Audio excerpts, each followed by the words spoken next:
to as much as possible.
Good afternoon.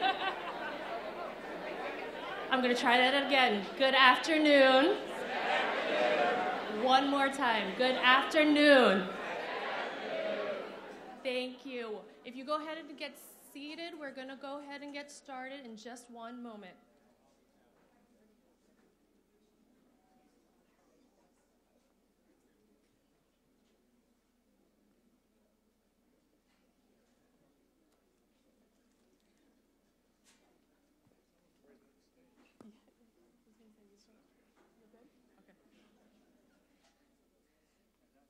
So good afternoon.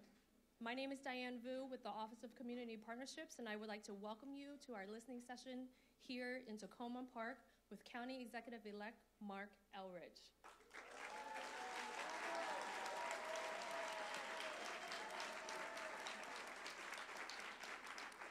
What an incredible crowd. This is truly what democracy looks like.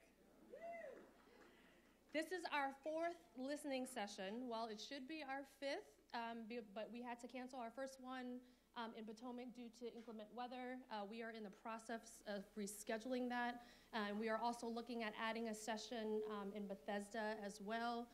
So please keep up with our website for up-to-date information, or give us your email at the sign-in sheets, and you will get regular announcements on what the administration is doing. Our next session is in Poolesville on December 11th. And like I said, hopefully we'll have the rescheduled dates and the dates in Bethesda up very soon. You'll get a chance to hear from our county executive-elect in just a couple minutes. But I'm here to tell you about the process. So for those of you who know me, I am a process person. As far as the process goes, we will have two mics, one on this side and one on this side. If you would like to speak, please raise your hand, and the person with the mic will come around you. It is completely at random, okay? They will come around to you, and they will cue you when to start. Once we start, those of you who also know me know that I am very punctual. So in fairness to everybody, and to get through as many questions as possible, each person will get a maximum of 2 minutes. The person with the mic will cue you when you have 30 seconds left, when you have 10 seconds left, 5 seconds, and we'll take the mic back at 2 minutes, okay? Please do not try to take the mic out of the hand of the person, all right? If that happens, we do have police and fire and rescue in the room. So if we do not get to you, you can still give feedback through our website. Go to the website, which is at the top of your handout. Everybody has one of these with Marc's priorities on here. Great. Visit the website, go to listening sessions, click on add your voice, and you can fill out that form. You can also fill out one of the note cards that you get in sign-in, and we have note cards around with Claudia Canales, and we'll pass them out. All of the comments that come from the listening sessions, the website and also through the note cards will go into a transition report for Mark and the transition team, okay? And if you if we don't get to you today, again, we have 3 more listening sessions that are coming up. Just check their website for regular information. So before we get started, I'd like to take a moment to recognize the elected officials that are in the room. Councilmember Tom Hucker. Councilmember-elect Evan Glass. Thank you.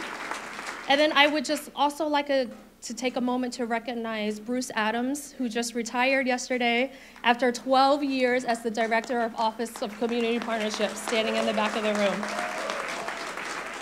So bathrooms are outside down the hallway to your right. Please turn off your cell phones if you have not done so yet. And now, without further ado, I would like to introduce you to your county executive-elect.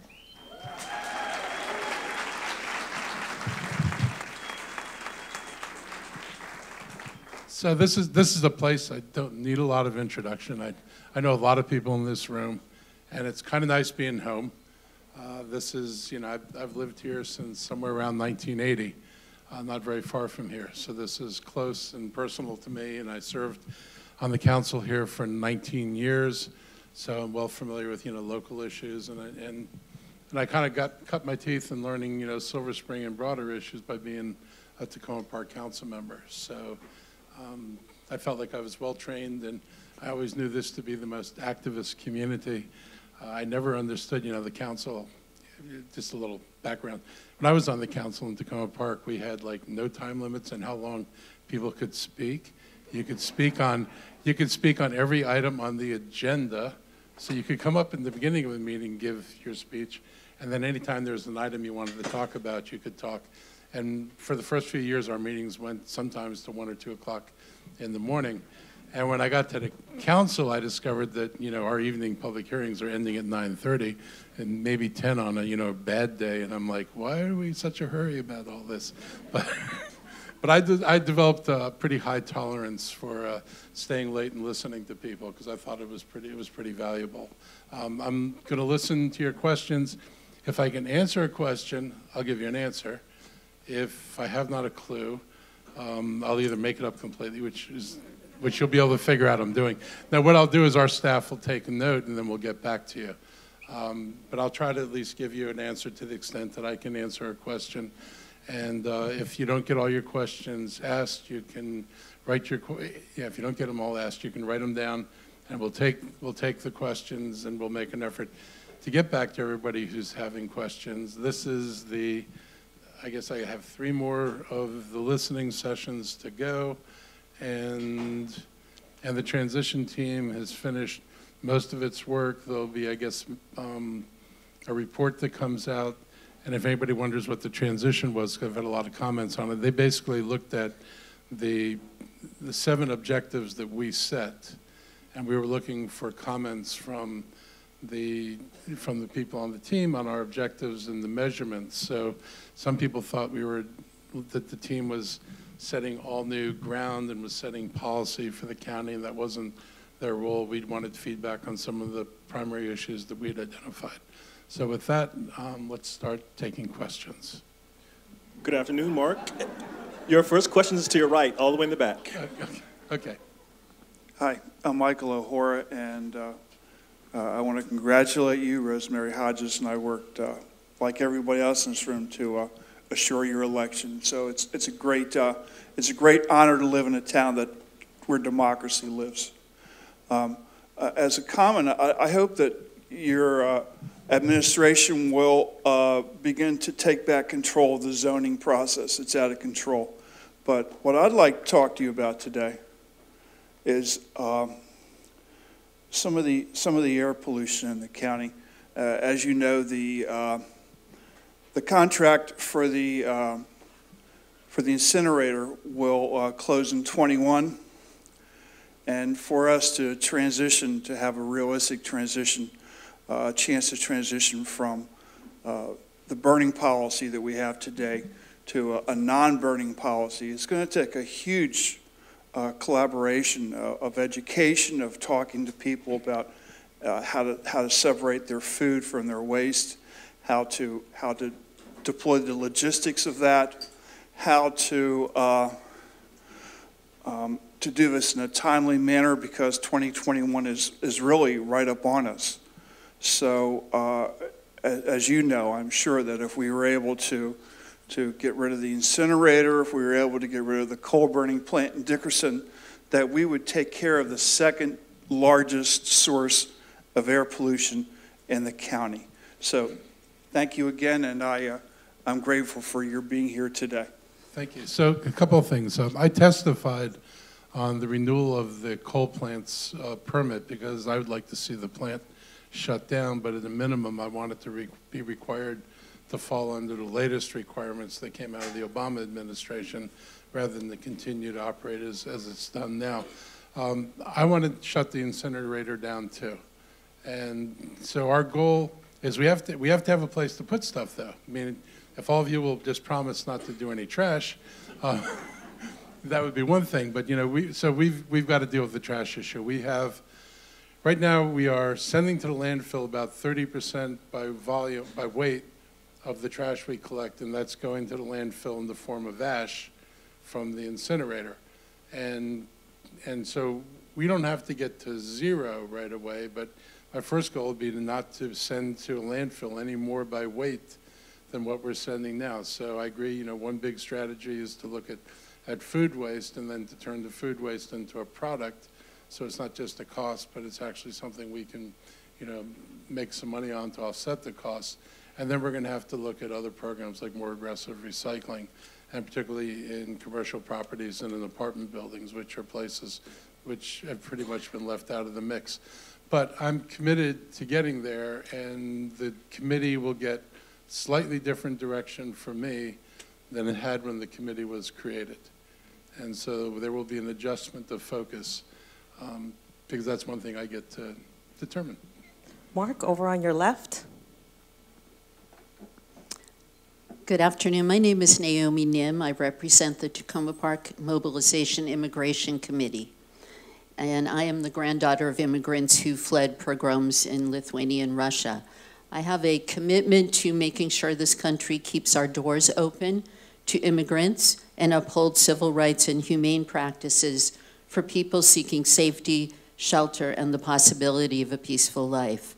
Montgomery County has a responsibility to do its part to uphold these American values and traditions. As our new county executive, I hope that you will ensure the safety and well-being of immigrants. The best way to do that is to support the Trust Act and fund legal representation for immigrants facing deportation. Further, I urge you to follow the lead of jurisdictions like Baltimore, which just sued the Trump administration because its change to the public charge rule prohibits lawful immigrants, residents from accessing vital public benefits that they are entitled to. I'd welcome your thoughts on this. Thank you. So my thoughts are that we ought to look at what Baltimore did and see how it is we join them in the suit, because the Trump administration is absolutely inhumane.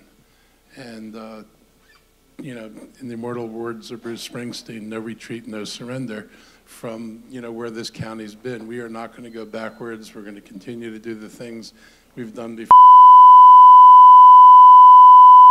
Communities we possibly can. And I'll say this is one of the things that Ike did really, really well. If anybody deserves credit for making this a more welcoming county, it was the work Ike did in the very beginning. And you know, he was confronted with, you know, rising requests for input and involvement.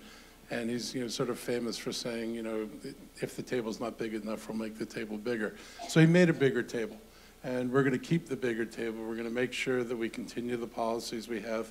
I know our police department feels it's absolutely critical to have a relationship with the immigrant community that is not a hostile relationship with the immigrant community. So we will be, you know, pretty much holding what we can, and to the extent we can do other things, we'll do those too.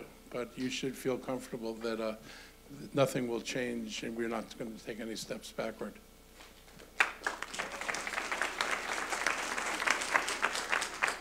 Here in the middle, Mark. Sorry.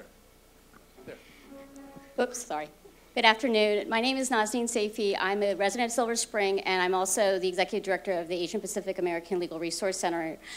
We work with the low-income Asian Pacific Islander community in Montgomery County and other counties in Maryland, D.C., and Virginia. One of the things, as has been talked about previously just now, was the welcoming committee, the welcomingness of Montgomery County. One of my issues and one of what I'd like to know about is immigration and legal services. It is very important for immigrants to have access to legal services. A lot of them are very low income, and we do not want, and what we're afraid of will happen with everything that's going on, is that they will go to notarios, and they will be paying lots of money and not getting the proper legal services that they need. It's not only with immigration issues, but also with a lot of other issues. And part of that is also language access and the ability to have people who can speak to them in their native languages. So the county, in the past, I guess, few months, we actually put more money into legal services. And we're not, one of the things we're trying to do is fund things through nonprofits, because in the event of the worst case scenario, there's a concern that any county records would be accessible by the federal government. Whereas if we give money to a nonprofit that provides legal services, then those records aren't accessible by the government, and we don't have the information to hand over to the government. And so we'll continue to work through the nonprofits to help provide the resources so they can continue to provide legal services. Mark, middle. Hi, good afternoon. Thank you for being here today and being interested. I am a Montgomery County parent in Olney, but I'm actually here with Kevin Medina, who's standing right there, and his mom. And here's what happened to Kevin. Kevin dropped out of school 2 years ago. His mom is actually sick. She's waiting for a kidney transplant. I actually met Kevin through work. Kevin is one of the hardest working people. He vacuums the floors, 5-story floors, every night. And I got to meet him there and realize that here's somebody who's going to be our future, who nobody reached out to, and through talking to him, nobody from the school system have either contacted his parents, his mom, or him about why he dropped out, what type of help do they need. She's actually very sick. So he dropped out to get a job to try to support the family. They have severe issues. And I know you want to bring forward the community. I know you want to grow. He's our future. So I don't know that I'm framing a question. I'm really here to ask you for help and consider that there's real scenarios here that I think we can do something to intervene people like Kevin and do something now as opposed to long the run when it's too late. So I can't tell you where to direct them this second, but I can tell you that you can, if you give us your name, we can find an appropriate place to direct the family. The school system issue is a bigger issue because this is not the only child who left the school system and nobody's asked where are you going and what are you doing. So I would say, one of these concerns also have to be raised with the school board and with the school superintendent. And, we need advocates who will talk with the board members and say, you just can't lose sight of kids. If you have a kid is of age where they should still be in school and suddenly they're not in school, the school system, at least in my opinion, ought to follow up to see whether the family's moved or whether there's a circumstance like this that's forced the child out of school. Kevin's actually an American-born citizen. He was born in this country, but he, through himself, will not find the help. And what you're describing is a policy issue, right? How do we make the board and how do we make others aware? But how do we really help people like Kevin? Kevin is just one of many youth in the same situation. Right. Sort of and that's why, we'll get the name. We'll see what resources there are at this moment. Thank you. Thank you. Mark, again, outside on your right. Hello. I would just like to first congratulate you on your winning for county executive. And my concern is we are living in the Montgomery Knowles area. Years ago, it was very slow paced, I guess to say. With the Purple Line coming and, all these different things coming into play with the Purple Line as far as parking and concerns that Department of Transportation has, I tried to request, in our neighborhood, we don't really have sidewalks. So that is a huge concern when we have young children who are walking in the streets to the buses to bus them to schools, from the elementary schools to the middle schools and high schools. You know, there are other buses that are coming along. There are also UPS and FedEx trucks that are, I mean, like literally speeding through these streets, and we're jumping in between cars to kind of save ourselves. So at this point, with the Purple Line going on, I know that the Maryland Department of Transportation has a lot of concerns with trying to revise how to, I guess, partner with the MVA to make the residents pay per car, per car per year annually for residential parking. But at the same time, is there a way that you all can incorporate options of giving the residents driveways, or making it more, I guess, feasible for us to put in sidewalks or driveways wherever there should be?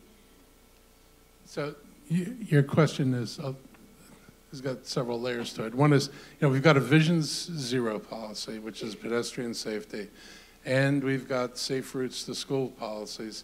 So your neighborhood should be evaluated on the one or the other, particularly the safe routes to school, as to whether or not you need sidewalks to accomplish safe routes to school.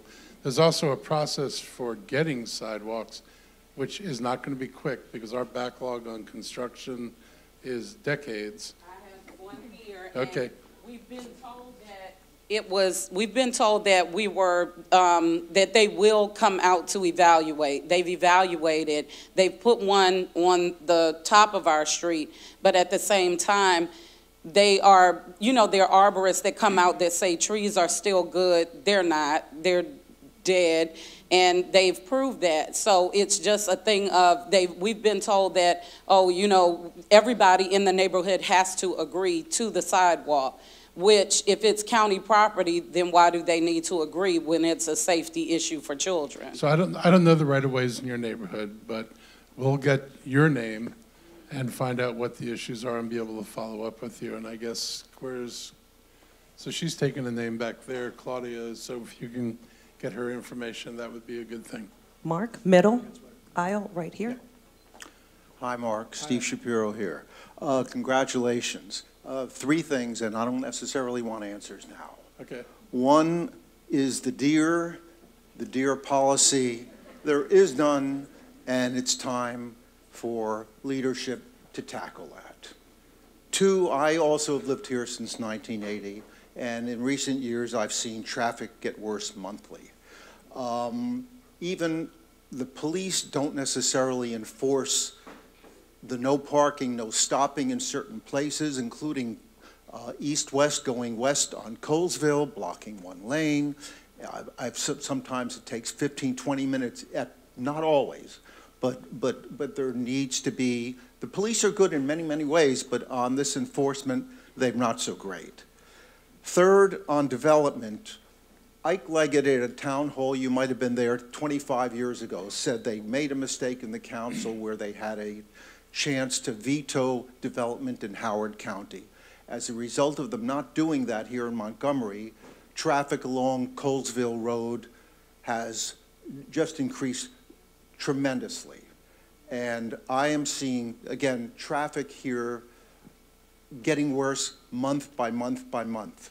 You campaigned on a platform of making developers pay for their infrastructure.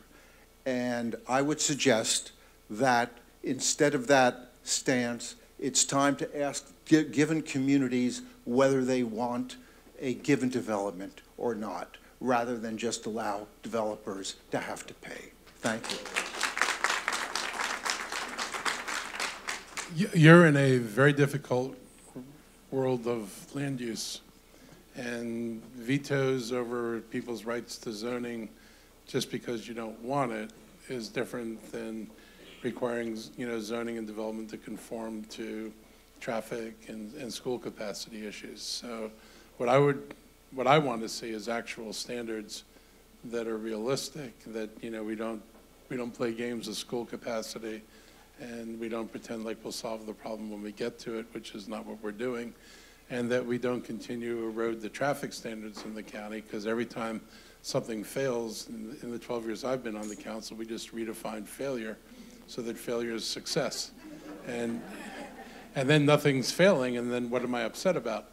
So I'm going to be looking at legislation. I really do think that the council has to be more responsible. This is really a council thing and a planning board thing, but we've got to be more responsible about tying growth to the infrastructure. And it's not like anybody's confused about what my platform was, and it's not like it kind of didn't get thoroughly vetted, and that, you know, that people were told what my platform was with me on a tricycle and all that other fun stuff.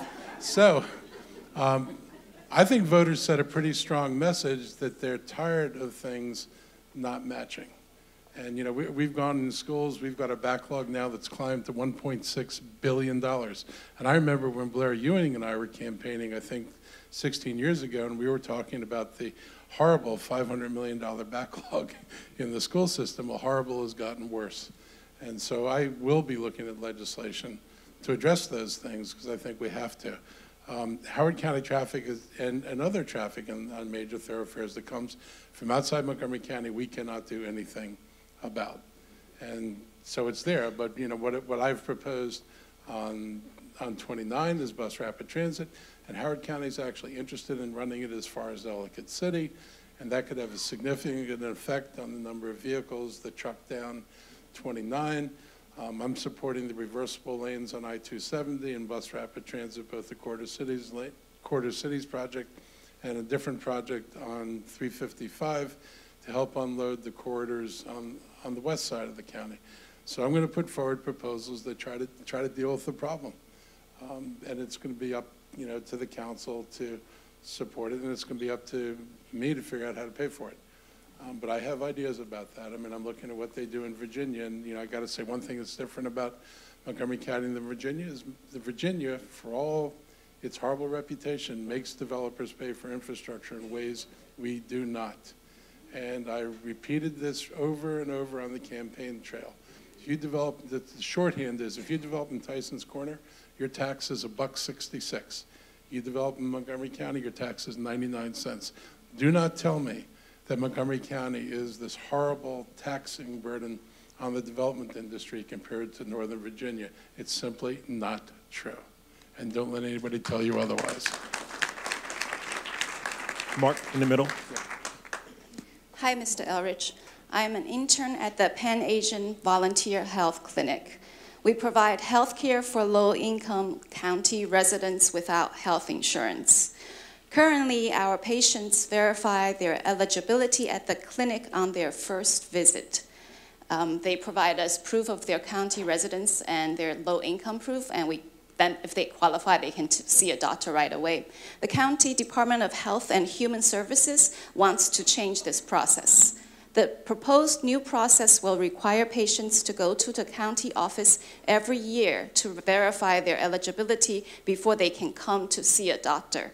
So this yearly trip will not just be an inconvenience. For some of our patients, it will be an obstacle that's insurmountable. It will take away their access to health care. Many of our patients take the bus. To go anywhere new, they have to find someone to teach them the new bus route, where to transfer, when to get off, where to wait.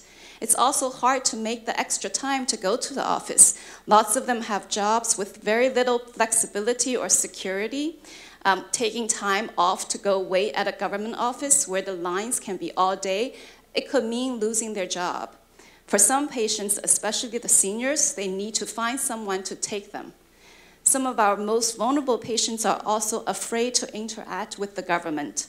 Many don't speak English well, some might be undocumented, and this is an especially frightening time for them.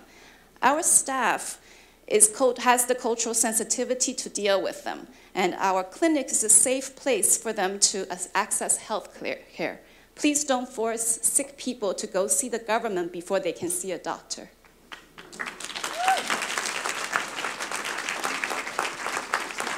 So I've heard a little bit about what you're talking about, and I agree with you.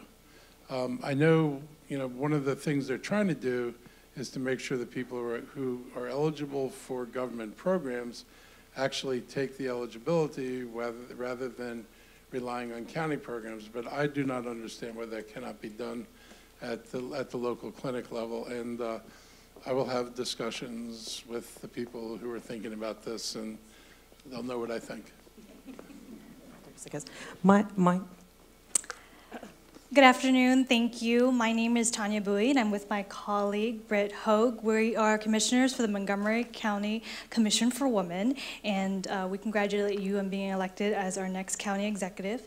As you may know, the commission is aimed to improve women's lives, and we do this through identifying inequities in laws, policy, practices, and procedures, and we also provide recommendations to policymakers and stakeholders that provide remedies for these inequities. And we'll be revealing our recommendations in the Commission's updated Status of Women report with data that provides indicators of women's and girls' successes in this county. And we will also be unveiling the findings of our report, the Women's Legislative Briefing on January 28th. So we invite everyone here to come. But most recently, the Commission has established its priorities for 2019. And we've learned that seeing your vision and your current priorities, we're glad to hear that the priorities overlap with some of our current goals. And that includes ensuring economic empowerment for women and girls, and also promoting women of diverse backgrounds into leadership positions within your administration. And these are just two of our priorities. But there is a third topic that is very important to women in this county that the Commission is actively working on, and that is the safety and security of women and girls who live in Montgomery County. And I will hand this off to my colleague Britt, who can elaborate. Hi, Mr. Elrich. Sorry. Oh, 15 seconds. Okay, so for us, safety and security for women and girls really is focused on domestic violence, helping support the victims and potential victims of domestic violence, human trafficking, sexual assault, and sexual harassment. And I'm just going to jump to our questions. The first is really more of a long-term recommendation to you and your administration that you continue to support the Commission and our work in scanning the county and understanding the needs of these issues and supporting our advocacy, our work with the Human Trafficking Task Force, the Domestic Violence Coordinating Council, and so forth. A more specific ask today is how do you see your priority around safe neighborhoods connecting with our priority around safety and security for women and girls? And is there anything that we can do to help align our work with yours and your administration? Well, as we discuss safe neighborhoods, first, I agree with all the other stuff. So as we discuss safe neighborhoods, I mean, I think you need to work with us as we develop strategies for safe neighborhoods to make sure we're not missing anything that you all think is important. I mean, our intention is truly safe and not just based on what I think, but also based on what other people think. I mean, I will tell people this, and this is a good time to say it. I look for other people to give me guidance on what they want me to do because I do not walk in your shoes. So while I think I have pretty good instincts and I care, what I think is the right thing to do may not be the right thing or sufficient thing from the perspective of people who experience things that I don't experience. So I will look for people to let me know what they think are the right things for me to do, and so I look forward to getting input from you. One thing I've tried to do, and I'm going to push on even more, is I always, we've had a number of domestic violence in cases that have ended really, really badly where people had protective orders, and you can choose not to obey a protective order. And what I wanted was a bracelet on the perpetrator or the person you're worried about, and a bracelet for the person who you're trying to protect, that if your boundary is 1,000 feet or your boundary is a mile, that if the perpetrator or the person you're worried about crosses that boundary, that the other person gets a warning, but also that that information goes to the police department and they know where you are, so the police vehicle can be sent to where you are and also knows where the other person is. Because you could cross a boundary inadvertently, you could also cross a boundary deliberately. And so I think this is something, if I can watch an Uber vehicle move toward me, I should be able to do something similar here, and I think this is a big deal. In the cases that have happened, You cannot, it is perfectly plausible, you can't get your phone out before someone has grabbed you and made it impossible for you to use your hands. And so phones aren't enough, and I'd like to have an automatic warning device. Thank you. Back here in the middle, Mark. Hi, my name is David Steib. I work at a nonprofit called IUDA. We're here in Takoma Park, and we're opening an office in Silver Spring. And we advocate on behalf of immigrants with legal services, social services, and we also have a language access program. And language access has been mentioned a few times. I just wanted to underscore how important it is, particularly in Montgomery County, with 14% of the population being limited English proficient, which is rather extraordinary. In DC, there's maybe 5 or 6% of the population. Prince George's County, maybe 10%. But here in Montgomery County, a full 1 out of 7 people speak a language other than English.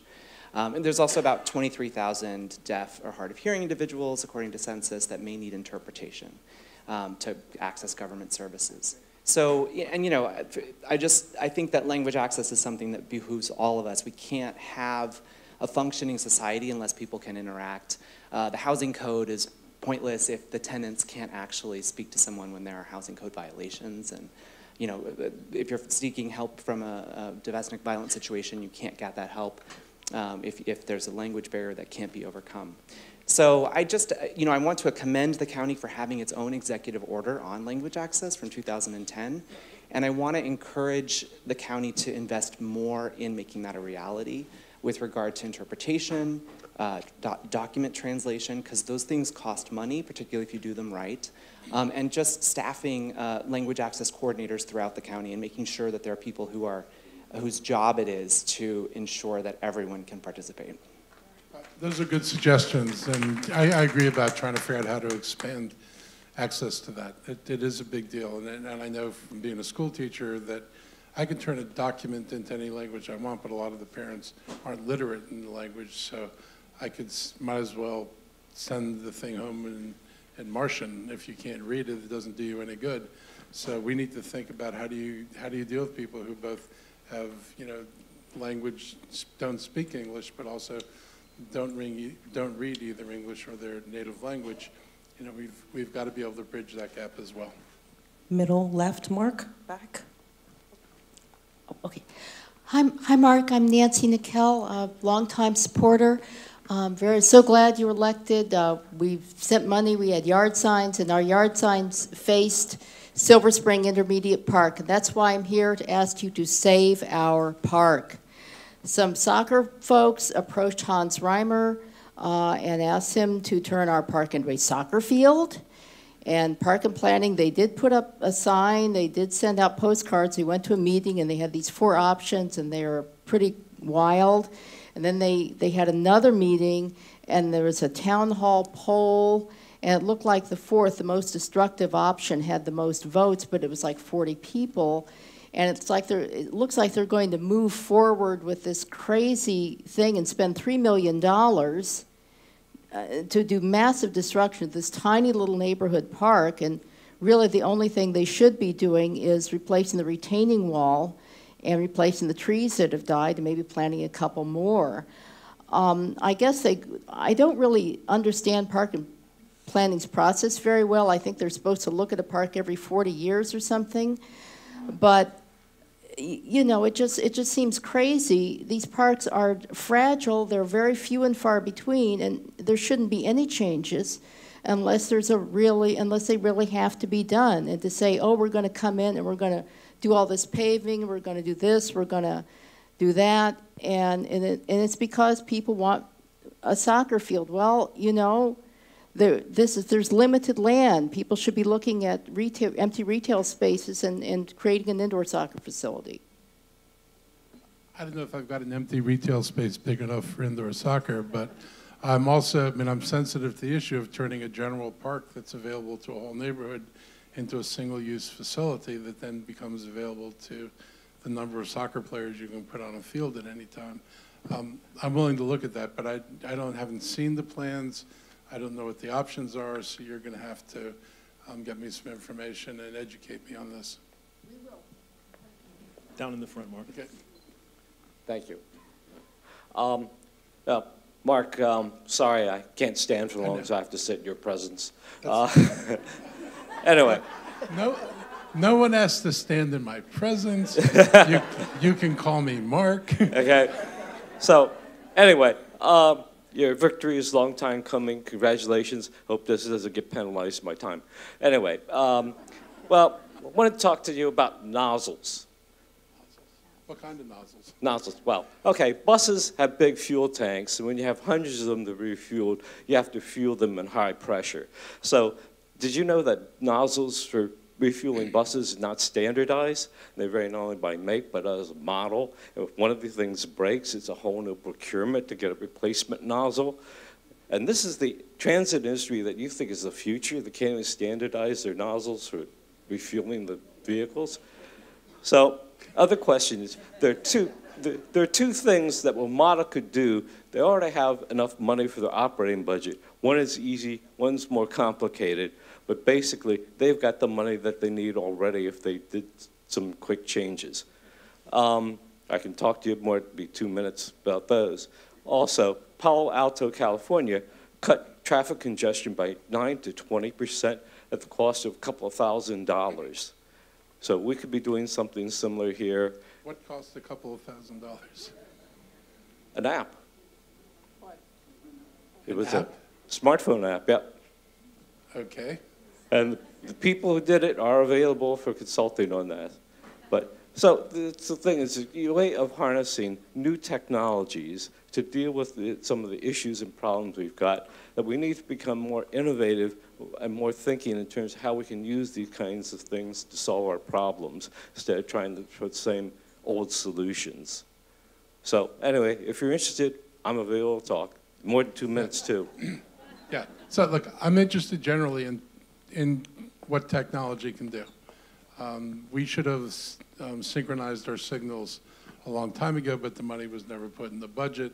I remember I used to be able to drive as a kid from downtown DC back to Silver Spring on 16th Street and not stop for a light from Adams Morgan until the circle at the district line, and because the lights were synchronized.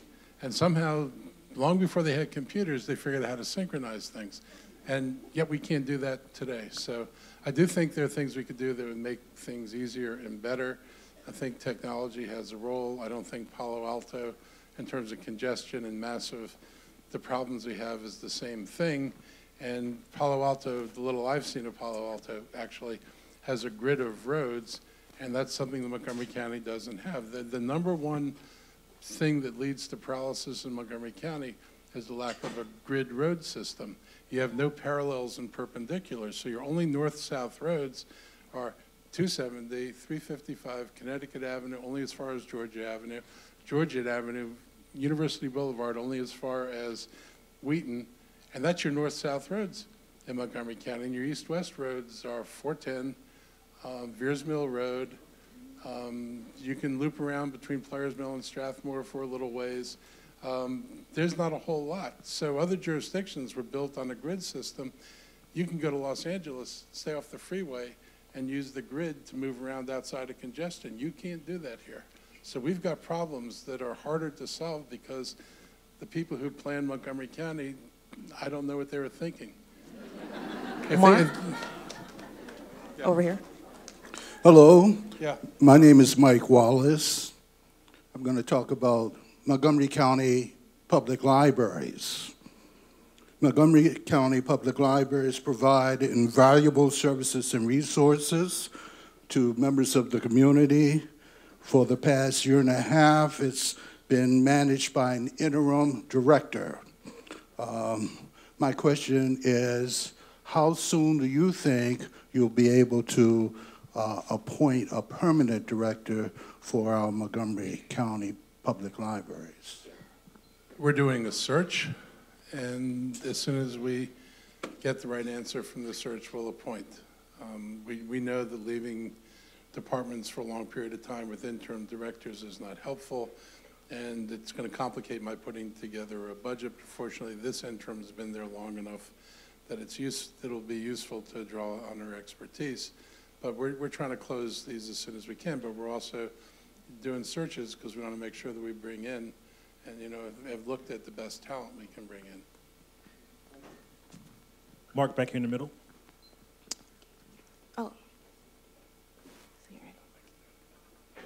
Okay, Mark, you ready? Yeah. Oh, okay.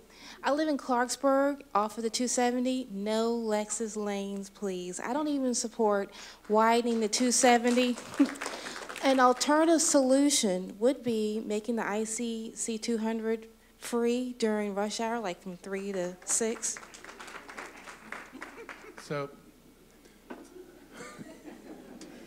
talk to the governor. I mean, the ICC was supposed to be free until the moment they got permission to build it, and then they decided immediately to make it a toll road. I never supported the ICC, and ICC will not help you on upper I-270 because it's two different traffic flows. The ICC is this east-west useless thing, and 270 is running north-south. I do think you can do the reversibles within the existing right-of-way without bumping out at all, and I think reversibles is the solution Virginia's been using for years. It's effective, it minimizes the cost, it avoids, the governor's solution is 2 lanes in both directions, but no one's going northbound on the ICC in the morning to justify 2 lanes, and no one's going southbound in the evening to justify 2 lanes. So the reversibles in the middle, which are feasible, is something that the council I'm going off of supported probably 8 years ago when it was brought up by O'Malley. So I look at that as a partial solution. The ICC needs to be paid for, and so the tolls have been the alternative to taxes. And that was a road I never supported, but this is what the governor's stuck with. And the fact is they're using other toll facilities in Maryland to pay for the ICC. So money that should be used on repairing bridges and other roads is being diverted to pay the cost of the ICC, which I don't think was a really good idea. Mark, middle left again. Yeah. Hi, Mark. Over the summer, the Washington Post put in a nice little article about Wheaton Hills. And as we have watched Wheaton Hills grow a little bit, we foresee it's going to grow even more because of the affordable housing. However, we have seen there's been a neglect in regards to stormwater drainage in our community. We've been on Montgomery County's Department of Transportation to, help us find a solution for this, and we've even partnered with the University of Maryland to evaluate the community. And what has happened in our community is the stormwater has caused many community housing areas, because it's a hill, it's Wheaton Hill, so the drainage has caused many homes to have flooding. We've even had areas where there have been sinkholes reported and that haven't been taken care of for a while. What we have asked about is improvement with the infrastructure so that we can have the proper amount of inlets to help with the stormwater drainage. And my question to you, as we have recently found out, there's been a lack of funding between the Montgomery County Department of Transportation and Environmental Protection Agency in the county. How would you look to improve that funding and to give our communities, not just Wheaton Hills, but those communities that are older, some opportunity to improve the infrastructure? So funding is a hard issue because unless I get more funds, any funds that go from one place to another place create a hole in another place in the budget. This is one reason why that I'm looking really hard at how you restructure the county government. I mean, I don't believe that this is the best run $5.5 billion enterprise on the planet. And I think anybody who thinks you can't figure out how to do the job you're doing and not find ways to save money and do it more efficiently is just wrong. Now, I don't know how much we can get out of it, but I know the answer is not nothing, and it's probably, it's substantial enough that we should be able to do some of the things we're not able to do now. But we will be bringing in another DEP person, Department of Environmental Protection.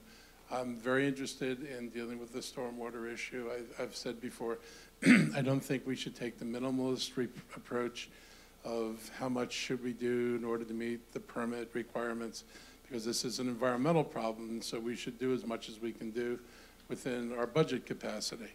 and the fact that the permit should not be the limiting feature of what we invest in. So we're happy to look at, if you've got information that is, if it's not already been shared with DEP that you got from the University of Maryland, I would welcome getting it and passing it on to the new DEP person when that person comes on. So I understand your problem. I want to take 1 minute to just recognize a couple other people who walked in the room. I see Lori Ann Sales from the Gaithersburg City Council. She's over there. You can stand up. And Gabe Albernaz, who's newly elected to the county council. He's at large. He's back there. Andrew Klein, who is going to be my CAO, pending confirmation, is over there. Robin Riley, who was the assistant or acting director and was an assistant under Gabe, is the new director of the Recreation Department. Scott is still here from the fire department and back there, Mr. Goldstein. And did I miss anybody else who newly walked in? And Dale Tibbetts from my staff is in the back there. You're also Sonny Siegel. Mark? Yeah. Sonny Siegel from Yes. DGS. Oh, Sonny from IT, our IT, can I just say IT? And you all know what IT is? Okay, good. Next question here in the middle, Mark, sorry. Hi, my name is Shayla Davis. I'm here on behalf of the Silver Spring Justice Coalition and Takoma Park Mobilization. So we have a few things we want to hit as far as talking points and also our ask, and I have an ask that's also on the behalf of Takoma Park Mobilization. So first and foremost, our coalition formed because of the wrongful death of Robert White. He was a community member in Silver Spring, and he met his end at the hands of a police officer who was not charged. So first of all, obviously that was considered to be unacceptable, and we would like to have the internal investigation released, as that is public information that we have a right to. We are also asking for an improvement in police reform, particularly addressing equity and bias, racial bias. On the opposite side of that, as my work in Takoma Park Mobilization, if a person is actually able to get out of to encounter a police officer and survive, if they make it through their term and come out on the other end, they are not equipped with what they need to rehabilitate and become a naturalized member of society again. So what we're asking for is really a comprehensive improvement in criminal justice reform, starting with the police, inadequate and unjust policing in neighborhoods, particularly low-income neighborhoods of color, and if a person is able to make it after they encounter a police officer, what kind of world are they going to encounter when they come out? What services are available to them? And making certain that nonprofits and other organizations that are interested in making that feasible, we have support from you as well as the county council. Thank you.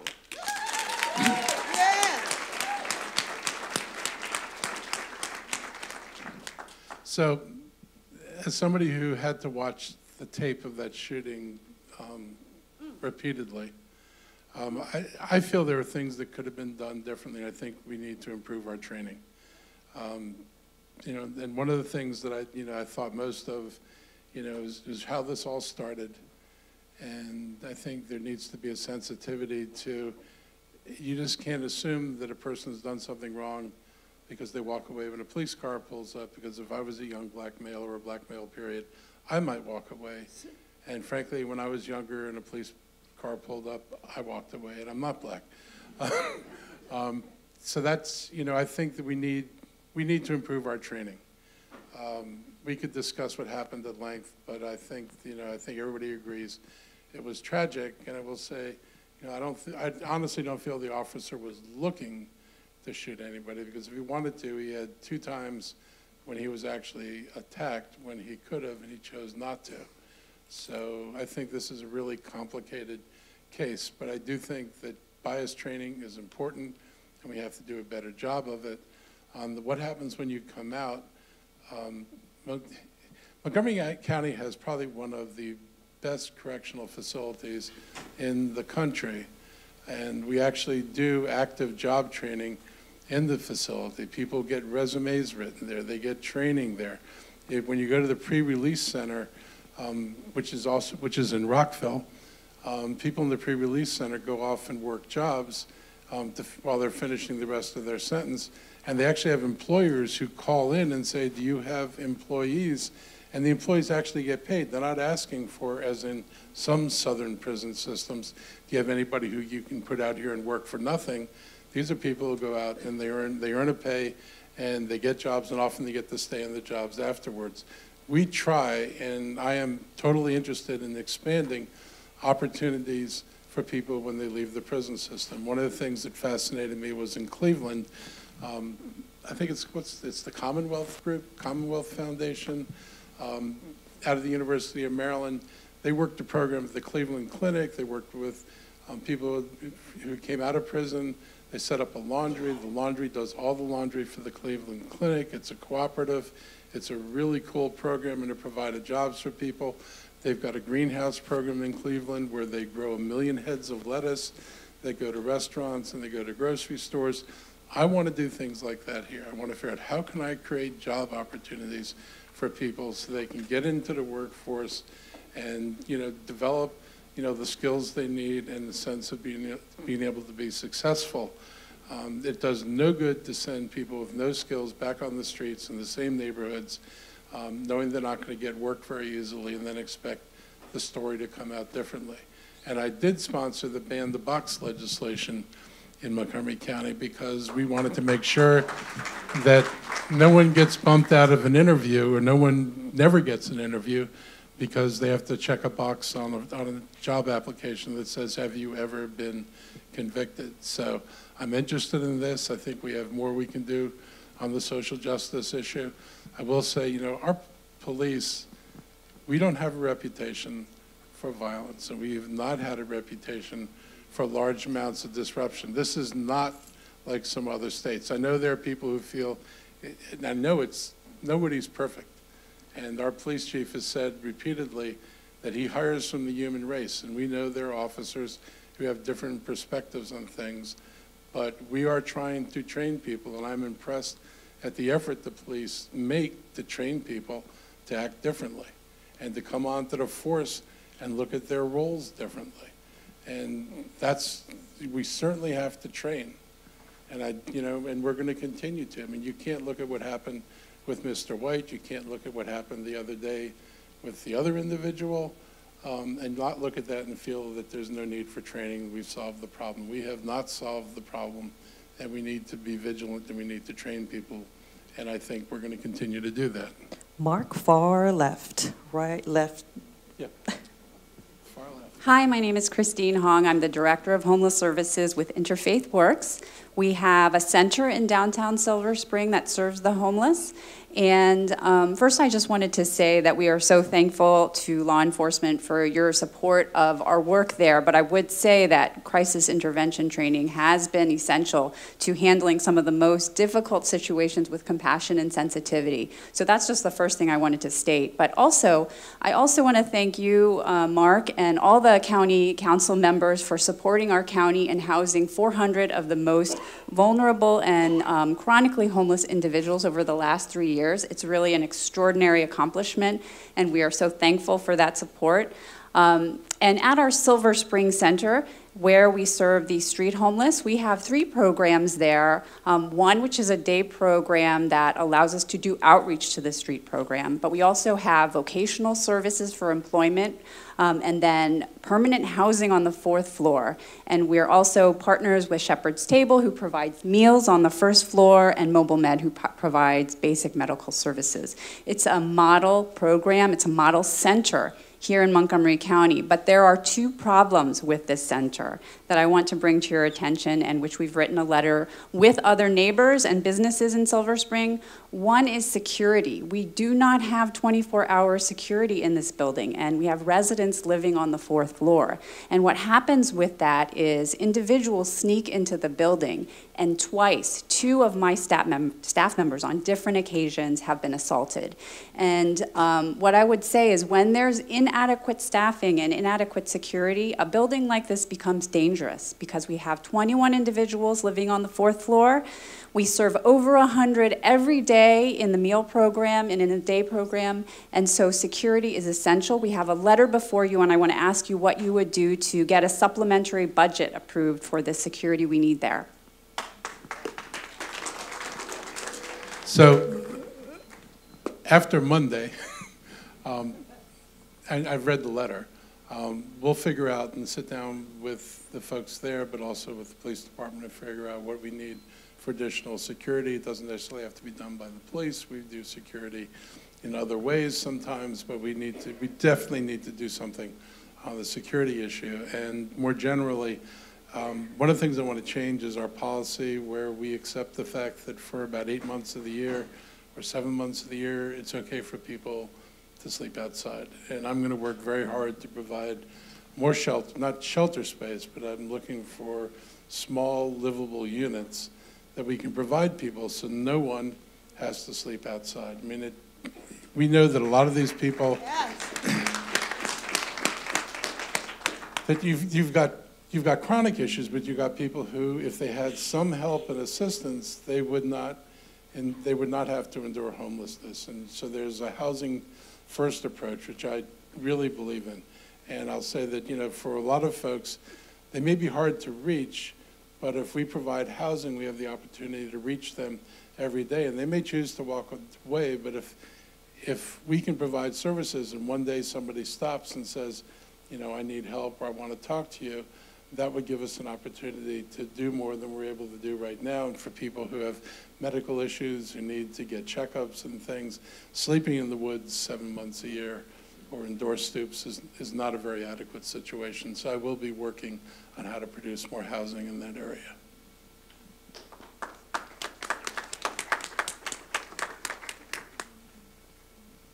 Here in the center, Mark. Hi, I'm very pleased to see that one of your goals is to drastically reduce Montgomery County's greenhouse gas emissions. And I have 3 questions. By how much, by what date, and by what methods? The year Tom is here, right? 2035 and 0. And Tom was one of the co-sponsors of the resolution to push 2035 and the 0. And the reason that we were motivated to set 0 as a goal is that if I set a higher goal or a lower goal, I guess is the way you would put it, depends on your perspective, I guess. If I were to set a worse goal, then we might well achieve it, but we would not have solved the problem. And we cannot take climate change as something you can make a half-ass effort at and hope that it turns out well. This is going to be the issue of our time. It is absolutely clear the situation is getting worse, not better. Nobody's doing anything, as far as I'm concerned, that's nearly adequate for the scope of the problem we're dealing with. And frankly, even Montgomery County doing something, we will not save the planet by ourselves, and the failure of jurisdictions around us to do anything means we might be an island of good intention and good programs surrounded by people who aren't getting the job done. But we should nonetheless try to be a model and hope that sooner or later everybody else wakes up and realizes this is not something we can continue to delay. So I gave you the year and I gave you the 0. How we're going to get there, you know, right now there aren't solutions for everything. You know, I drive a Leaf. We could get people in electric cars, but my Leaf is powered by, you know, I fill up every night with electrons that are produced in this region by coal-fired power plants. And so without changing power plants or figuring out how to only get my car charged environmentally, which if you knew where I lived and saw the trees, you'd realize why I don't have solar panels. We need to do other things. I think I can electrify our bus fleet. I can electrify county vehicles. We can incentivize, and you know, I have legislation that we're going to rework that would require developers to offer solar roofs on any new house they build, that would require all new commercial buildings to to have solar roofs, or if the roof can't take it, use reflective roofs or green roofs as a backup.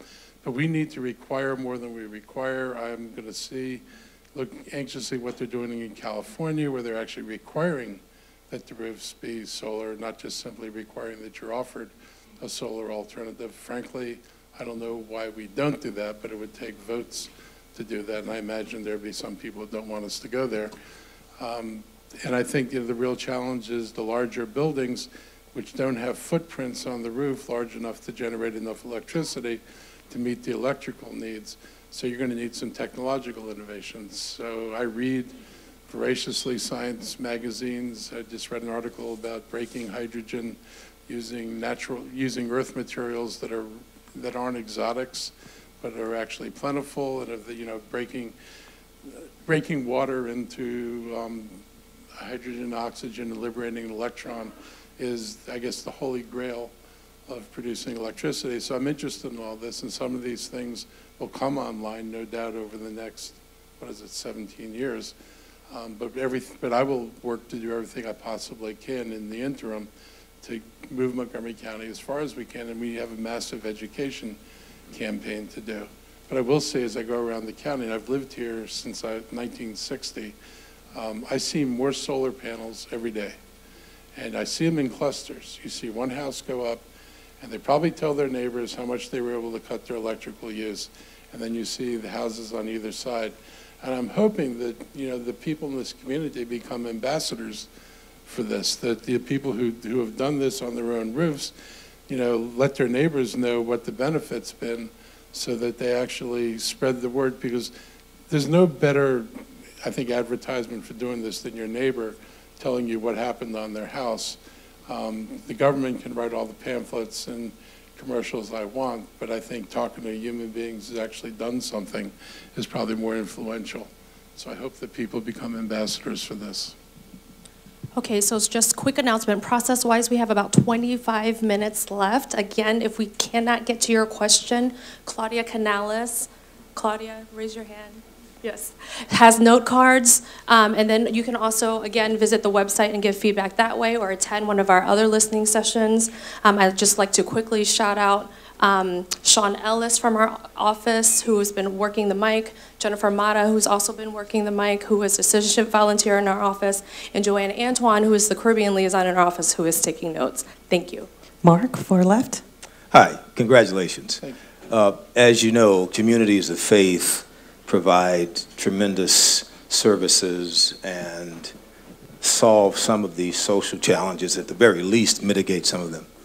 I have heard, although I don't share this view because I haven't asked you the question, that you might have some bias against communities of faith using public facilities. So I want to address that. Secondly, I want to ask, to what extent do you see the role of communities of faith in your administration? Thirdly, the past county executive used advisory committees. I want to find out if you want to continue using that. And lastly, and this is most important, my wife runs a nonprofit called the Leaders Institute, which does community development through children. She's going to come and see you. So I want you to give her your biggest smile and your support. So let's do these in a random order. I don't have any policy of not using, regarding how buildings get used. So whatever the existing policies are, I'm going to continue. Same with the advisory groups that the county executive has. I have no intention of changing the advisory groups. As far as my general view about the role, I mean, the nonprofits, which are often, but not exclusively, come out of the faith community, they extend government services to people in the county in the ways that the government cannot do. It would be foolish to not fund those organizations and the work they do in the community, because I couldn't afford to do it through the county government, and we know that. So we rely very heavily on nonprofits, faith and otherwise, to basically carry out a role that government would otherwise have to carry. And if the nonprofits disappeared, The homeless would be on our doorstep. The people not getting mental health would be on our doorstep, and we would have to figure out how to deal with that problem without the support from these communities. So I'm happy to have you as partners. I look forward to talking to your wife about our program. I will say that whatever we do is going to will go through a committee, and people will present their programs, and we're going to try to pick the most effective programs. One of the things we're going to bring to county government is we don't have very good metrics of what people do and how effective they are. Metrics is not our strength here. And so we give money away, and I can't say honestly that we know exactly how effective our money is that we've been giving away. And that's not going to go on anymore. So as rapidly as possible, we're going to develop assessment tools, and we're going to make sure that if we're funding programs, the funding is going to programs that are effective. If the programs aren't effective, they will not continue to get funding. And we're not doing that so we can reduce our spending. We're going to do that so we can shift the funding to programs that are effective. I'm not promising anybody tax cuts by becoming more efficient.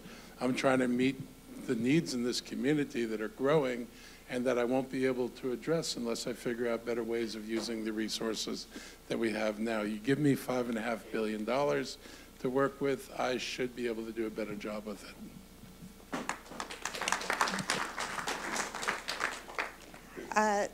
I'm Gloria Seelig. I live in Bethesda on Wisconsin Avenue, that major north-south artery. And I live in a condo, and to walk from my condo to the Bethesda Metro, there is a huge, this is on the west side of the road, there is a huge construction project going on, and for about 4 blocks. And I am forced to cross to the east side of Wisconsin Avenue, walk, and then cross back again to get to the Metro. For me, this is an inconvenience. For someone with a stroller, it's a bigger inconvenience. For someone who is physically disabled or very elderly or in a wheelchair, this is horrendous. They have taken up a lane of traffic, but no pedestrian walkway. I've never been to a jurisdiction where they are not required to put in a pedestrian walkway before, and we have talked to the people at the county level, we have talked to people at the state level who don't even bother answering because we've been told this is a state road. Oh, the county can't do anything, but the state is totally ignoring the whole situation. I figure with your influence, I'm talking to you now. This job did not come with a magic wand. I will look for it in case I did just not find it. But look, there are jurisdictions apparently that have better policies than we do. And we're going to look around and see what's been done elsewhere, because I know that, I've seen in New York City where they do very intense development and somehow they manage to maintain pedestrian rights of way. At the same time, if it's not possible, you cannot not let somebody build something because you have to cross the street. So what I would like to figure out is how do we minimize the inconvenience? How do we provide walkways where you'd expect to find a walkway? Or if I'm taking a lane, is there a reason why part of that lane can't be used to accommodate pedestrians? But we'll look at it, because this is not an infrequent complaint that we hear from people. And I do realize that getting around, particularly Bethesda, and particularly if you have disabilities, our light signals are timed to maximize traffic throughput, not necessarily protect pedestrian safety. And at the worst, you might have to say, if you're going to endure this in a place like Bethesda, you have to adjust the light timing to allow for higher volumes of pedestrians who have to cross the street and may not all be able to cross it as quickly as you or I might be able to cross it. But I will look at this. Thank you. Mark, middle left. Woody Brosnan. First, I want to congratulate you for hiring Andrew Klein and Rich Matalino. Thank you. Second, a lot of us are going to be trying to talk to the governor about his Beltway boondoggle. But we do need a leader. We need someone who can pull the county officials and the state delegation together. And this plan is on a fast track. We need someone with a loud voice to say, whoa. You're the loudest voice I know. Are you going to say whoa? I'm going to say no. Look, we're trying to set up a meeting already. We've already contacted the governor's office about getting a meeting. I have lots of things I want to talk to him about, but not doing the Beltway is one of them. This is such a mid-20th century idea. And the idea that we're going to accommodate unending growth in traffic by simply accommodating it rather than looking for opportunities to use more transit is insane. And this will fill up, and then it'll just be back there in a few years saying we need to do this again. So, you know, my view is we ought to be looking at transit solutions. I think that the governor's fundamentally wrong, and, you know, again, this is a mild plug for BRT, but if you're coming in the morning from Bethesda to Georgia Avenue, they went from 1 exit lane to 2 exit lanes. Even with the 2 exit lanes, that road backs up as far as it did before there were 2 exit lanes. The problem is the arteries within the county. You could speed people to all the Beltway exits you want. They can't get off. It's like speeding people down 270. If you don't deal with the American Legion Bridge, all you're doing is speeding people to the tail end of a bottleneck. And so we've got to figure out, okay, you do need lanes over the American Legion Bridge, but there ought to be a transit lane that goes over the American Legion Bridge. We ought to be looking at how do we run, not bus rapid transit, because it doesn't have the stops, but how do you run express buses from Frederick and points north who are going to Virginia so they can get over that bridge. I will not be building, by the way, the second bridge and the second crossing, which would be another really stupid environmental move. So I'm going to look for solutions, and I'm going to tell the governor this is a really, really bad idea. I believe park and planning has some strings they hold, and I'll fight this. I'll look at every legal tool we have, because it's just dumb. And I'm not going to be part of it, and I will definitely be loud, but nice, because being mean doesn't get you anywhere. But I'll be pretty direct and clear about what we want here, and this is not the solution we want. Here in the middle, Mark. Hi. Hi, my name is Jennifer Littlefield. I live here in Takoma Park. I have a kid in kindergarten and another in 3rd grade right here in Takoma Park.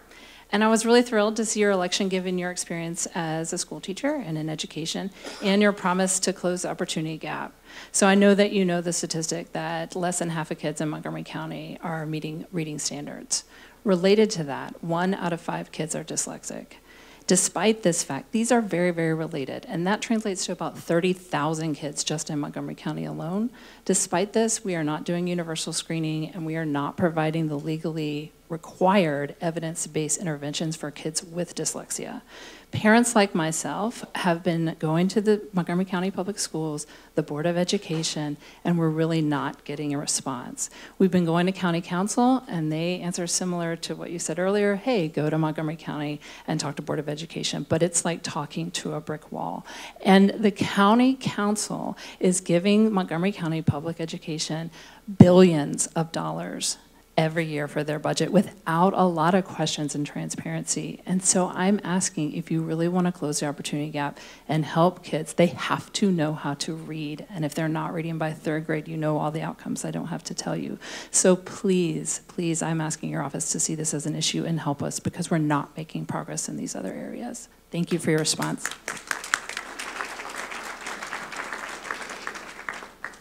So I think everybody knows the school board is a state agency and independent of the county council. And we have this law called the Maintenance of Effort, and the law requires me to send them last year's budget plus inflation and growth in population. And I have no financial lever. I can't withhold money. We can't even direct programs. I can't say to the school board, I'm giving you X number of dollars and I want you to do Y with it, because they don't have to do it. And the county council has experience with attempting to do that, and we don't have the authority. So I share your frustration, because, and this is not a good thing, sometimes we wind up looking outside the school to solve problems, for example, school nurses, which are paid for, because that money could be given to the school one time for school nurses, and they could decide they had a better need for the money, and that the nursing program you got the money for could go away, and the county would not be able to take the money back. So we have a structural problem. I will say you do have to bug the school board, but you need, I mean, people need a more vociferous objection. I mean, I don't know what you do, but I know you haven't splashed into the headlines. I'd think about how do you do things in a way that gets their attention, because if people don't listen, then one has to figure out how do you make your voice better heard. So I can help. I can talk to the superintendent and say we need to actually address these things. There are probably legal channels if the school board is violating some law. People certainly do have the right to They go are to. suing and they're winning, and Piney Branch is right up down the road, they're winning. And so Montgomery County is paying all kinds of legal fees now because they're not filling this requirement. They're winning and they're still not. Parents are winning. Parents are winning. So On an Montgomery individual County- basis. On an individual basis. We're not seeing it broad yet, but there's, you know, we can, Look, I'd be those happy, legal things keep So I'd be happy to Yes. meet with you That'd be and great. get the If depth we could of the talk to you problem. about it more. Thank you And we so can talk much. about it more. Thank you. Mark, middle, left. Yeah.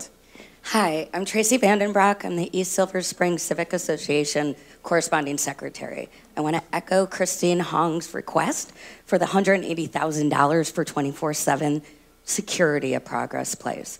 A coalition of neighbors and ESCA, Montgomery County Preservation, South Silver Spring neighborhood, businesses, the Greater Silver Spring Chamber of Commerce, and with the advice of the Montgomery County Police, Liquor Commission, and civil servants, we sent this letter on October 11th. We have heard nothing official from Montgomery County.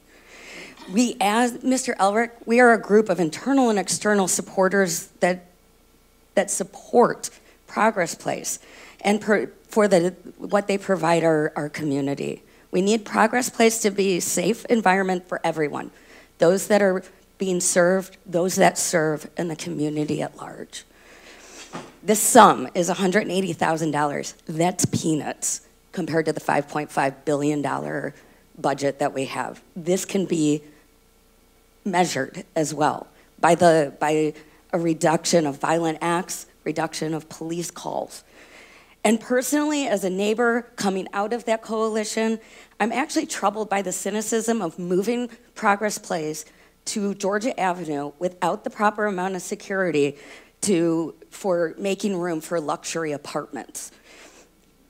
It's not cool.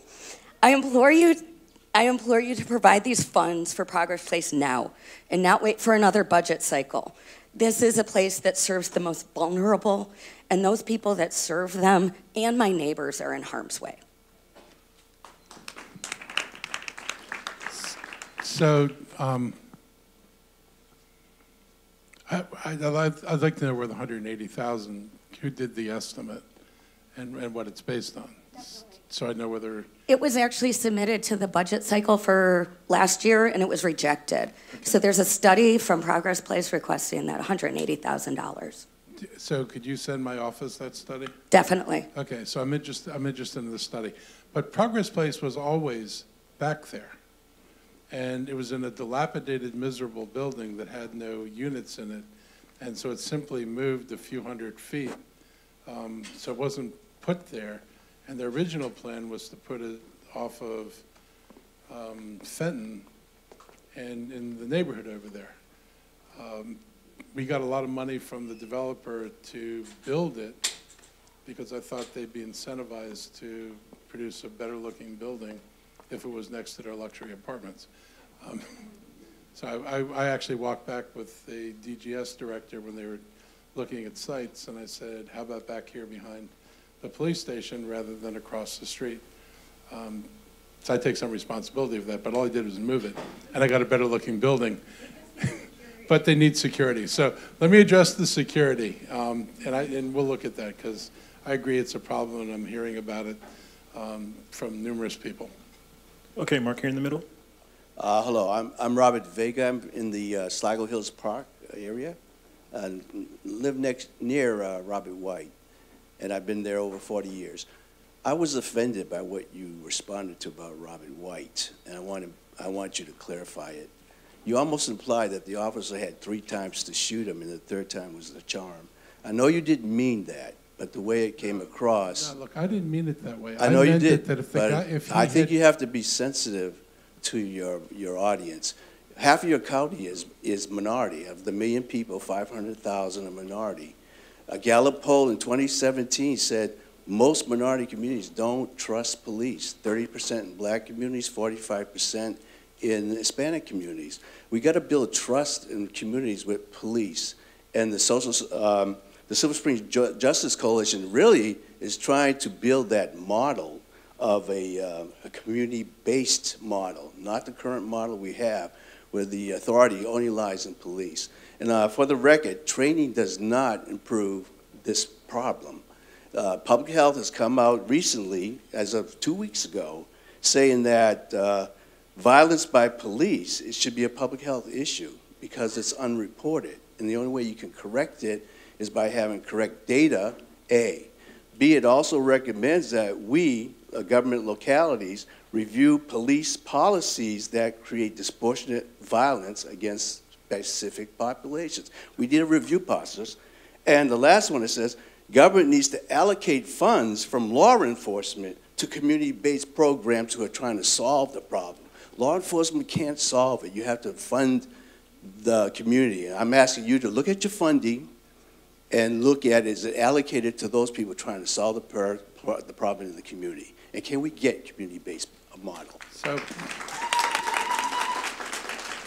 I'm sorry you took my comment the way you did, because it was not meant to be the way you're looking at it. I meant it as if the person had wanted to do this, he could have made an excuse to do it, I agree, he should. Okay, I don't like the way that whole thing transpired, and I agree with you that it didn't need to transpire that way. My concern is, I'm not sure what community-based program would fix a problem that shouldn't have been a problem in the first place. All he was doing is walking in his neighborhood, and that's not a problem. And I'm not sure what community-based program would do that if it's not in the police. I'm interested in more community-oriented policing, which is a model where the officers actually know people better than they know them now.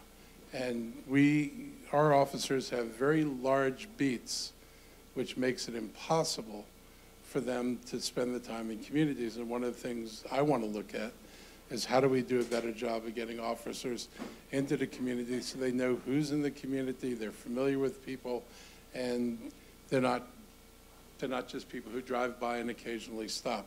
I think that's but that's going to be a police program. It's not going to be necessarily a community program. I don't know if that's what you were thinking of, but I do think we need to do a better job of connecting police into the communities in a positive way rather than a negative way. I mean, it's like, and I would like, yes.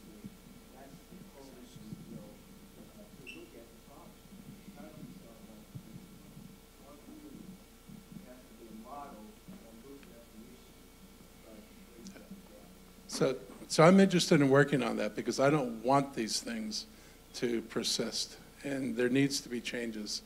And I'd like to help work with the community to make sure that we do get different policies and different programs. Mark, far left, second to last question over here. Hi, Mark. Anna Olson, Takoma Park resident since 2007. I'm not a citizen, so I didn't have the privilege of voting for you, but I would have if I could have. So congrats. So one of the issues I'm really worried about, along with many people around the room that I know, is the looming rollout of our next generation cell phone system, the 5G.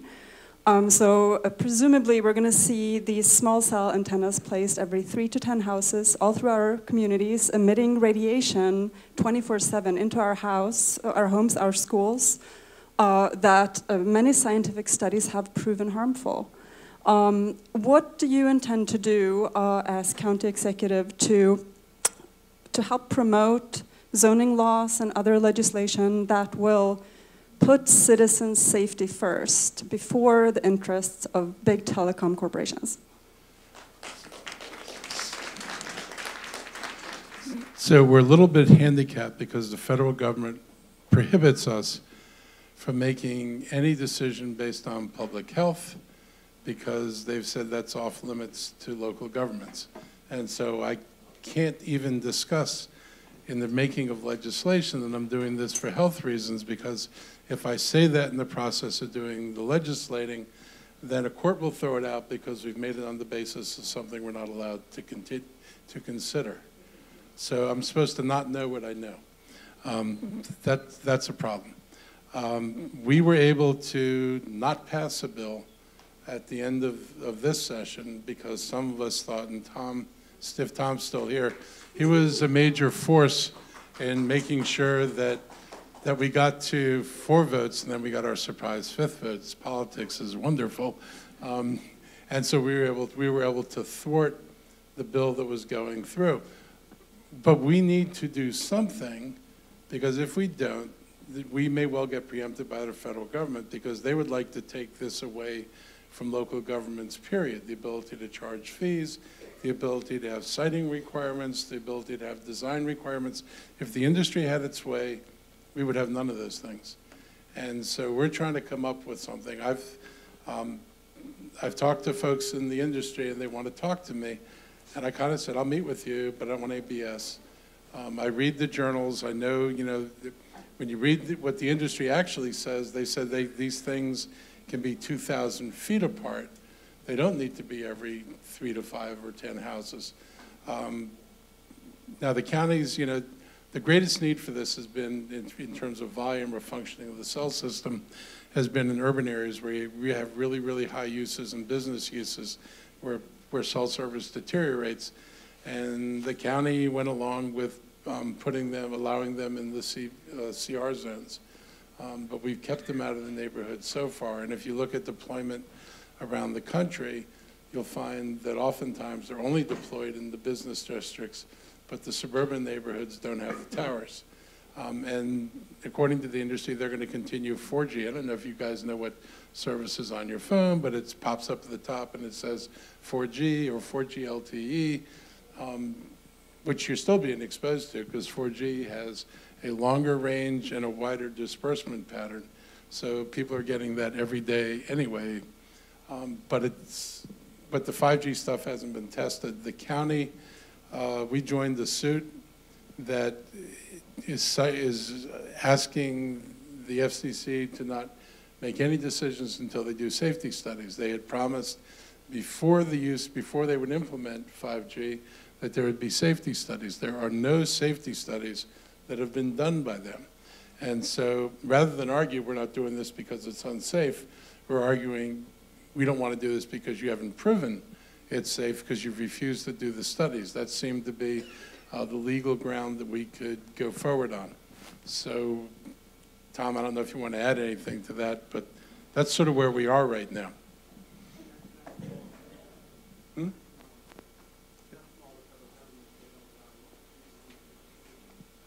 You would think the Republicans would love the thought of the local people making decisions, but apparently not so much. And plus, there are plenty of Democrats who would also vote the wrong way.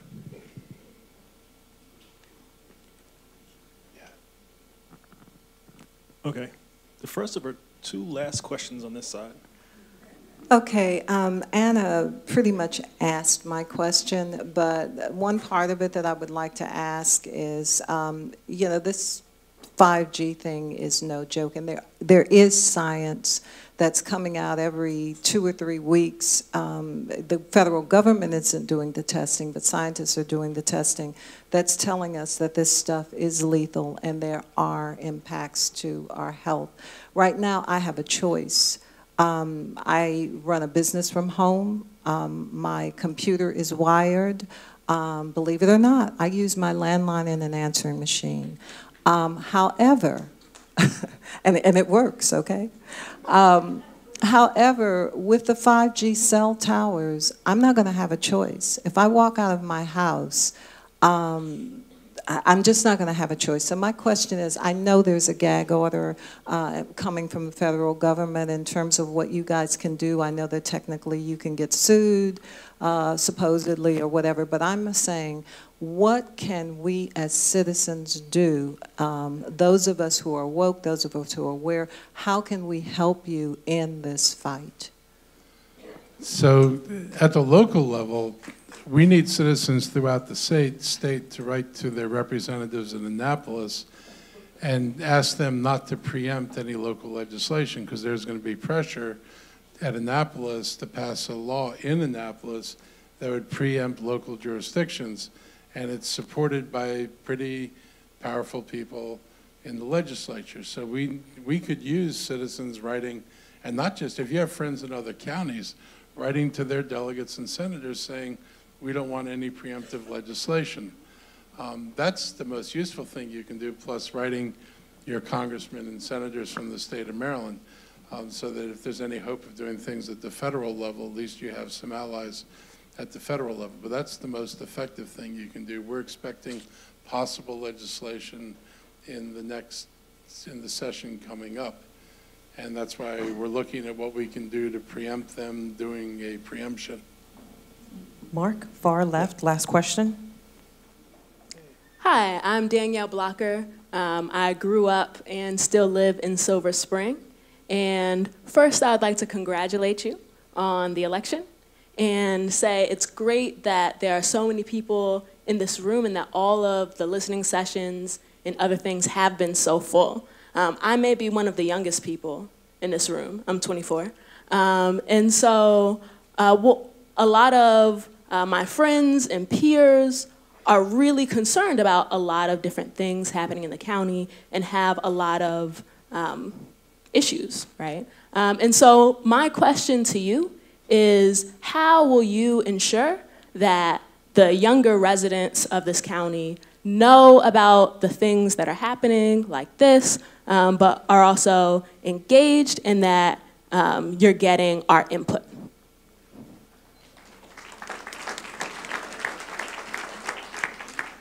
Well, one thought is to, create a youth advisory group, which would be helpful, because at least I would have some people come in and talk about what issues are concerned. I mean, the youth in this county were very effective in preventing Mr. Leggett from putting a curfew in place, which you all filled the council chambers and made a very compelling case not to do the curfew.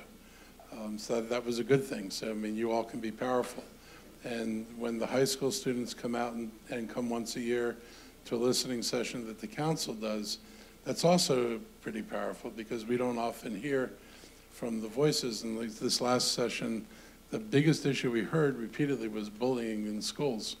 And it kept coming up and coming up and coming up. And all of us were struck by, for this whole session, how many students chose to take their 3 minutes and use it to talk about the bullying problem. So there are avenues right now, but I can see increasing the avenues. And we do social media. We'll keep doing social media, which is apparently what you all listen to. I don't know, do I need to be on Instagram, or is there some new hip thing I don't know about? I heard Instagram was the Facebook was for old people, and that Instagram was the new thing, but we'll figure out how we need to communicate in that space. Okay, very last question of the night here in the middle.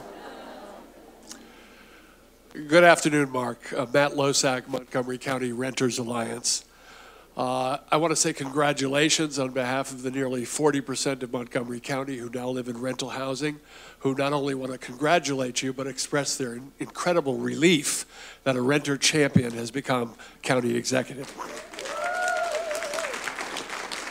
Today's Washington Post reports that you are very concerned about the status of code enforcement in Montgomery County, even though a law was passed almost 2 years ago to look into code enforcement in buildings across the county.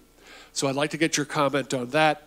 And secondly, on Monday, Delegate Janelle Wilkins will be submitting to a hearing on legislation supporting just cause eviction that would prevent a landlord from evicting anyone without stated just cause.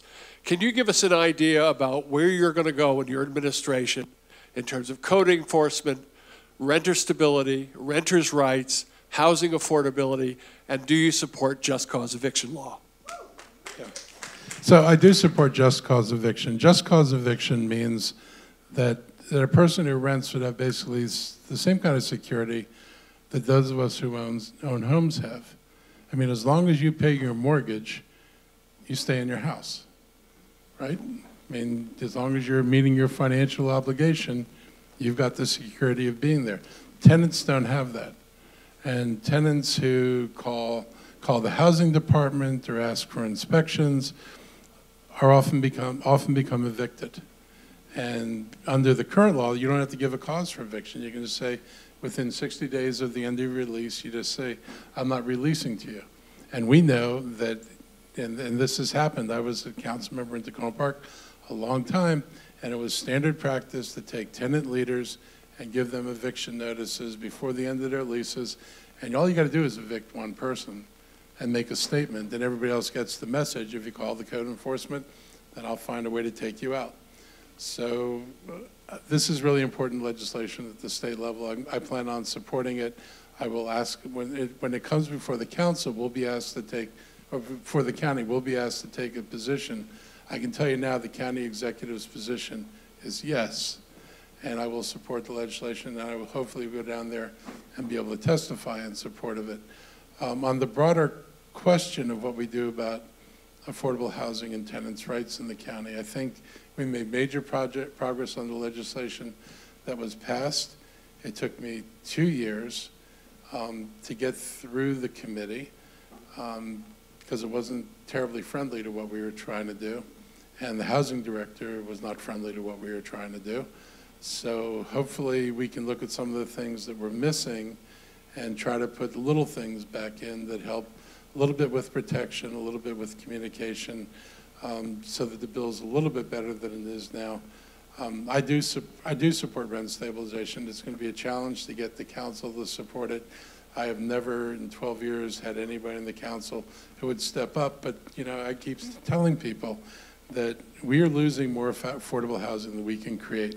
And anybody who tells you, Joe, just let them build more, you'll get more affordable housing, you don't come anywhere close to getting the number of units you need. If we had 4,000 units built a year in this county, which would be good, you would generate at 15% all of 600 affordable units, affordable to people making 60 and 80% of median income, which means basically $60,000 to $80,000. We have 22,000 households whose incomes are at 30% of median income, who cannot find housing that's affordable to them in their income range.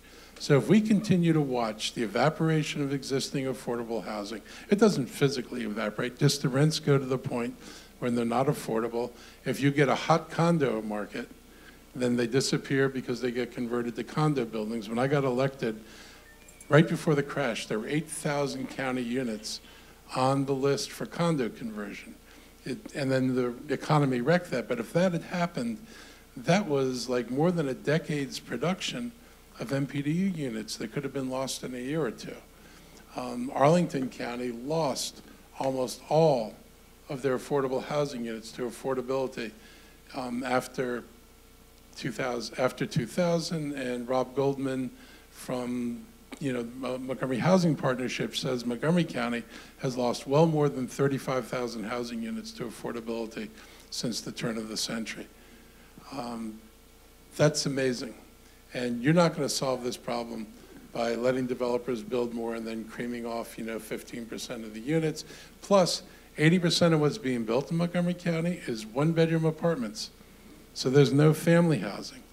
And let me be blunt about this. When the planning board rezoned Bethesda for all this glorious 4 million square feet of new construction, knowing that 80% is going to be single one-bedroom apartments, there will be no integration of Bethesda. So all this happy talk that you hear about, we're responsible, we have to think about integrating the west side of the county.